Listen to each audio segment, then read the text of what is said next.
रहबरे फौजी, रहबरे विधायक, रहबरे सांसद। जिस तरह से आप जानते हैं, अग्निपथ के आते ही पूरे देश में युवाओं ने हाहाकार मचाई है। नमस्कार, आप जुड़ चुके हैं दैनिक शिफ्ट टाइम से। मैं रश्मि शर्मा, कैमरामैन शुभम भगत के साथ।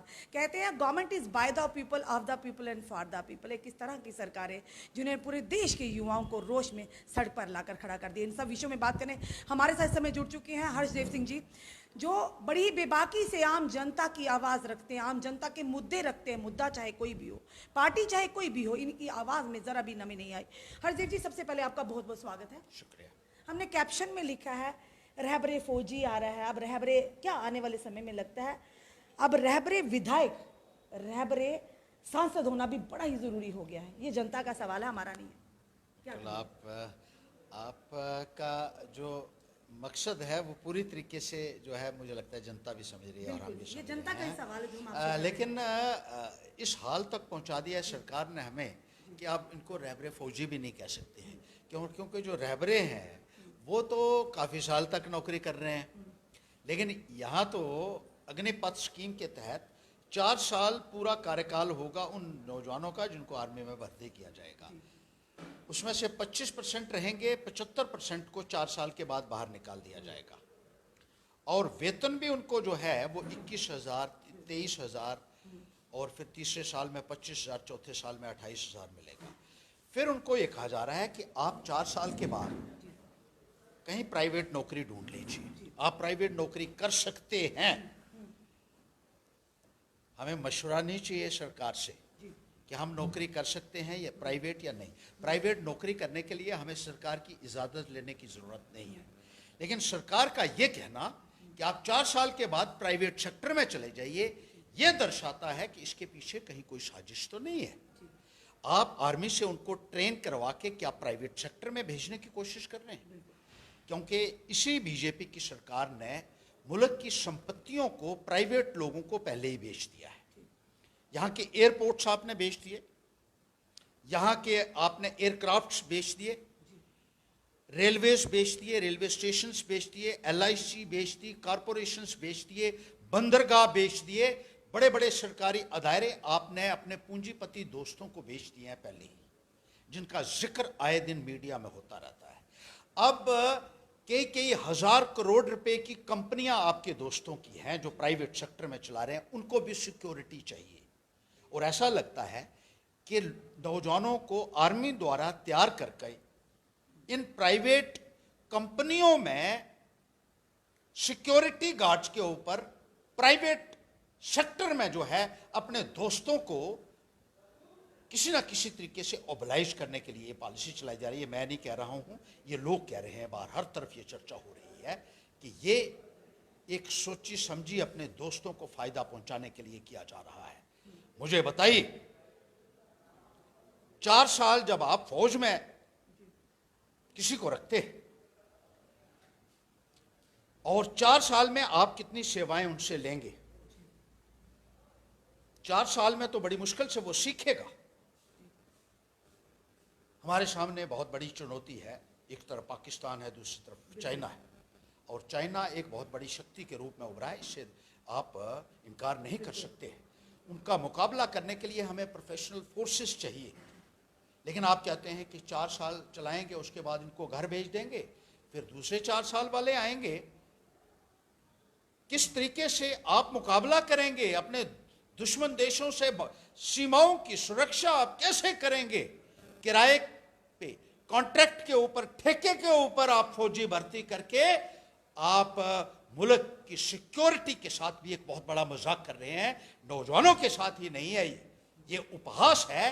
देश की सुरक्षा के साथ भी, डिफेंस के साथ भी एक बहुत बड़ा मजाक जो है वो किया जा रहा है। जनता स्कीम के तहत हम ये कहना जनता जो नहीं मांगती, युवा जो नहीं चाहते, वो थोपा जाता उन पर। जो जनता चाहती है, जो जनता मांग करती, युवा मांग करते, वो नहीं दिया जाता। आखिर किस तरह की सरकारें हैं?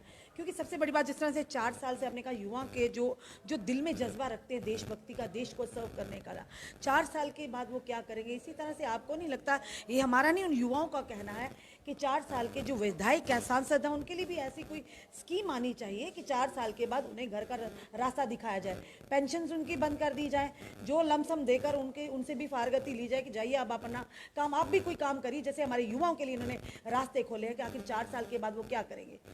जब वो बच्चे जो ट्रेंड होकर जाएंगे, क्या किसी दुकान खोलेंगे, क्या कोई रेहड़ी लगाएंगे, क्या कोई किसी शॉपिंग मॉल पर लगेंगे। तो ऐसे ही विधायक और सांसद के लिए भी स्कीम निकालिए तो युवाओं को वो स्कीम मंजूर है। देखिए, आप ठीक कहते हैं, बिल्कुल। आप का जो मंशा है वो साफ जाहिर हो रही है इससे। ये जो आप बोल रहे हैं, ये लोगों की बात बोल रहे हैं आप, ये गुस्सा लोगों के अंदर है, गुस्सा। और आपने इन लोगों को जिनसे भी बात की है, वो उनकी बात को आप आगे रख रहे हैं। आपसे हम बिल्कुल सहमत हैं। हो क्या रहा है, किस किस्म के कानून बनाए जा रहे हैं, जोर जबरदस्ती से आप लोगों के ऊपर अजीबोगरीब कानून थोपने की कोशिश कर रहे हैं। जो लोग नहीं चाहते हैं वो जबरदस्ती डंडे के जोर पर उनसे मनवाया जाता है। नोटबंदी आपने की और मुल्क की अर्थव्यवस्था को धर्म भरम कर दिया आपने, क्योंकि आपकी मर्जी है, आप मनमानी है, मेरी मर्जी, इस तरीके से सरकारें चलती हैं। फिर जीएसटी चलाया तो व्यापारियों में एक बहुत भारी रोष हुआ।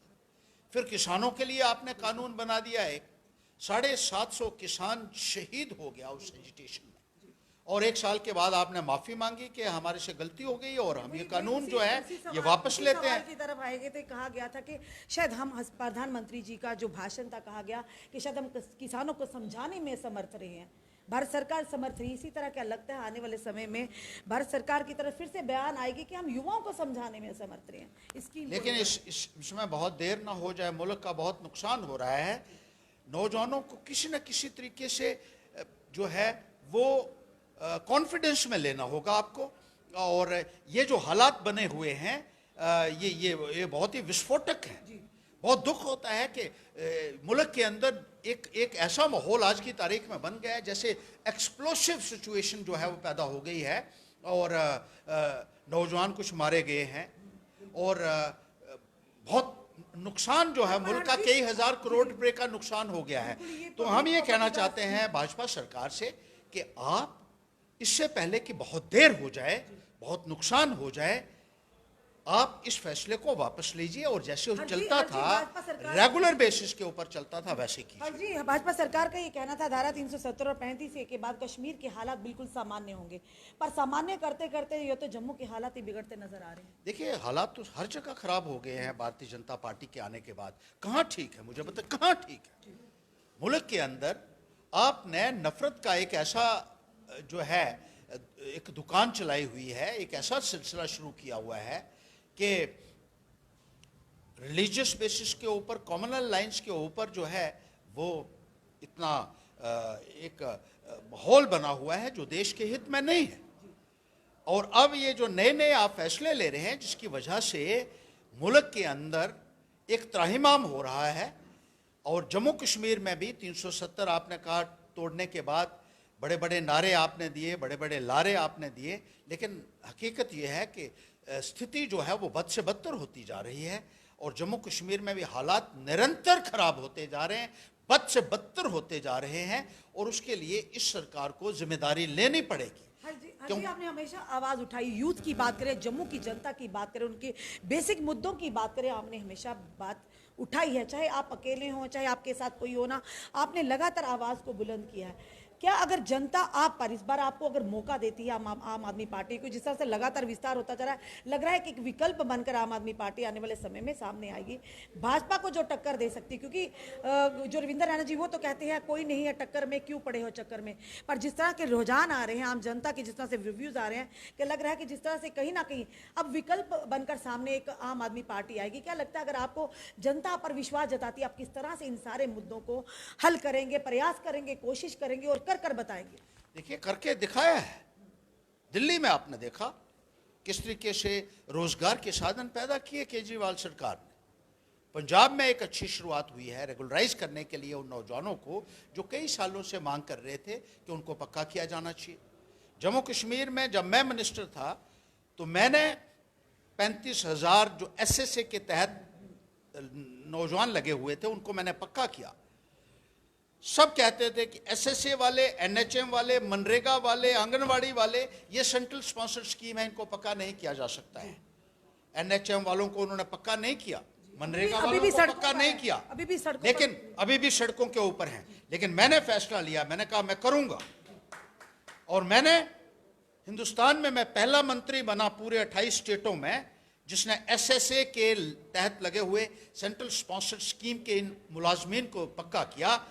बहुत उस वक्त भी चर्चा का भी ये विषय बना, और तमाम ब्यूरोक्रेसी जो है उस वक्त एक तरीके से मेरे खिलाफ खड़ी हो गई कि ये नहीं हो सकता है। मैंने उनको कहा कि जो आज तक नहीं हुआ है वही करने के लिए मैं मंत्री बना हूं। और जी, जो एनएचएम के बच्चे लगातार सड़कों पर प्रदर्शन कर रहे हैं, लाठियां भी उन पर भांजी जाए, आपको क्या लगता है उनका प्रदर्शन करना गलत है? क्योंकि आप भी रह चुके हैं मंत्री, हर इंसान को अपने हक के लिए आवाज उठाने का अधिकार हमारा संविधान देता है, हमारा कॉन्स्टिट्यूशन देता है, आयन देता है। उनके साथ किसी भी किस्म का गलत व्यवहार करना सरासर जो है अनकॉन्स्टिट्यूशनल है और हाई हैंडेडनेस है, जिसको हम सिरे से नकारते हैं। सरकार डंडे और लाठियों से नहीं चलती है, सरकार लोगों की बात सुनकर और लोगों को साथ लेकर चल सकती है। It's not the confidence that you have in the legislature or the parliament, the majority that you have in the parliament that enables you to run the government. It is the confidence of the people that you have to win over to run the government. और लोगों का विश्वास हासिल करने में ये सरकार पूरी तरीके से विफल हुई है। इसलिए डंडे और लाठी का सहारा लेकर लोगों को डराकर धमकाकर इस निज़ाम को चलाने की कोशिश कर रही है, जो सरासर निंदनीय है, सरासर अनएक्सेप्टेबल है। जो युवा सर आक्रोश में है, बाहर ट्रेनें भी जलाई जा रही है, लगातार आप देख रहे पत्थरबाजी भी हो रही है, उन युवाओं पर डंडे भी बरसाए जा रहे हैं, आखिर किस तरह से आग ये सुलझेगी? देखिए, ये आग बुझनी चाहिए, ये किसी के हित में नहीं है। इसका समाधान होना चाहिए, इसका सलूशन निकलना चाहिए। इसीलिए मैंने कहा कि इससे पहले कि बहुत देर हो जाए, सरकार को एक्ट करना होगा और नौजवानों की भावनाओं की कदर करते हुए इस फैसले को वापस लेना होगा। हम इतना नुकसान बर्दाश्त करने की स्थिति में नहीं है। पहले ही मुल्क के अंदर ऐसे हालात बने हुए हैं कि लोगों की बुनियादी सुविधाएं तक ये सरकार मुहैया नहीं करवा पा रही है। ऐसे में अगर ऐसा नुकसान होता है तो उसकी भरपाई करना बहुत मुश्किल हो जाएगा। इसलिए सरकार को चाहिए कि नौजवानों की बात को समझें, इनके जज्बात को समझें और फौरन इस आदेश को वापस लिया जाए, स्कीम को वापस लिया जाए और रेगुलर तरीके से आर्मी के अंदर भर्तियां की जाए, जो आपने पिछले 3 वर्षों से नहीं की हैं। कहते तो आप ये थे कि 2-2 करोड़ नौकरियां हर साल देंगे, लेकिन जब देने की बात आई तो आपने दी नहीं बल्कि छीनी है नौकरियां, और बहुत सारे नौजवानों को, हज़ारों की तादाद में, लाखों की तादाद में नौजवानों को मुलाजमत से बाहर कर दिया गया। और अब ऐसी ऐसी स्कीमें चला के जिसको आपने रहबरे जो है वो नाम दिया। मैं कहता हूं कि रहबरे भी होता तो शायद इतना गुस्सा नहीं होता, लेकिन ये तो बिल्कुल ही एक बद्दा मजाक नौजवानों के साथ जो किया जा रहा है, ये नाकाबिले बर्दाश्त है और सरासर निंदनीय है। ये थे हमारे साथ हर्षदेव सिंह जी, जिन्होंने बड़ी बेबाकी से अपनी बात को, अपनी जनता की बात को सामने रखा। और कहीं ना कहीं प्रशासन और सरकार को सोचना होगा कि लगातार पूरे देश के युवा, हम ये नहीं कहेंगे जम्मू कश्मीर के बोले, बल्कि पूरे देश के युवाओं में रोष, और देख रहे हैं उसका रोष प्रदर्शन किस तरह से हुआ कि ट्रेनें भी जलाएगी। आखिर आप सरकार चाहती क्या है? क्योंकि सरकार इस तरह की जो पॉलिसीज लाती है जो जन विरोधी, युवा विरोधी, तभी लोग सड़कों पर आते हैं। आने वाले समय में क्या लगता है इन सारी चीज़ों का खमियाजा भुगतना पड़ेगा भारत सरकार को, या यूं कहें भाजपा जो कि रूलिंग पार्टी है। वायदा तो ये किया गया था कि जम्मू कश्मीर में धारा 370 के एब्रोगेशन के बाद हालात सामान्य हो। और साथ ही साथ बताना है कि जिन डेली वेजर्स के लिए कुछ देर पहले बड़ी खुशियां मनाई गई थी, पीडीडी के 12,000 डेली वेजर्स को पक्का किया गया, वो भी सिर्फ कागजों में है।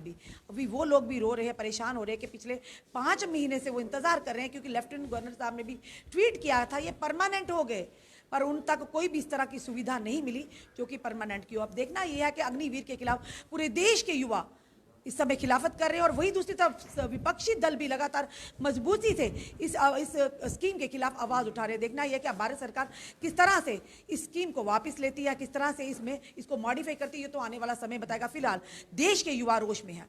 अपने कमेंट सजाव जरूर दीजिए, इस वीडियो को जितना हो सके शेयर कीजिए, जुड़े रहिए ऐसे ही हमारे साथ अगले अपडेट के लिए। जय हिंद, जय भारत।